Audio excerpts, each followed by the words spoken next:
আমার কাছে আমার শাশুড়ি হবে আমার আর এক মা। আর আমি আমার মাকে যে ভালোবাসাটা দিয়েছি, আমি সবসময় চেষ্টা করবো আমার শাশুড়িকে আমি একই রকম ভালোবাসা দিই, যেন আমার শাশুড়ি সবসময় বলে আমি আর নিতে পারছি না, ইনাফ হয়েছে। এসএসসির ছবিটা আমার শাশুড়ির মতো লাগছিল,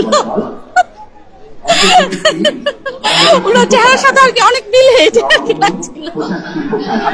আমার শাশুড়ির চেহারা এরকমই, সবাই তো শাশুড়িকে একটু ভয় পায়, সেই হিসাবে শাশুড়ির মতো লাগছিল।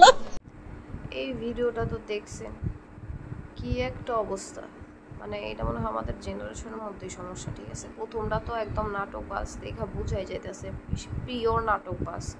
আর সেকেন্ডটা হইলো মানে মাথার মধ্যে মনে হয় ঘিলুই নাই, কোন জায়গায় কোন কথা বলতে হবে ওই জ্ঞান মনে হয় আর ফ্যামিলি মেম্বার কোনোদিন দেয়ই নাই, বুঝাই নাই যে মামুনি তুমি এই টাইপের কথা এখানে বলবে না, মামুনি তুমি ওই টাইপের কথা ওখানে বলবে না। ঠিক আছে, তারে কোনো ন্যূনতম জ্ঞানবোধ কিছু দিয়ে এই দুনিয়ার মধ্যে পাঠায় না, বুঝছেন।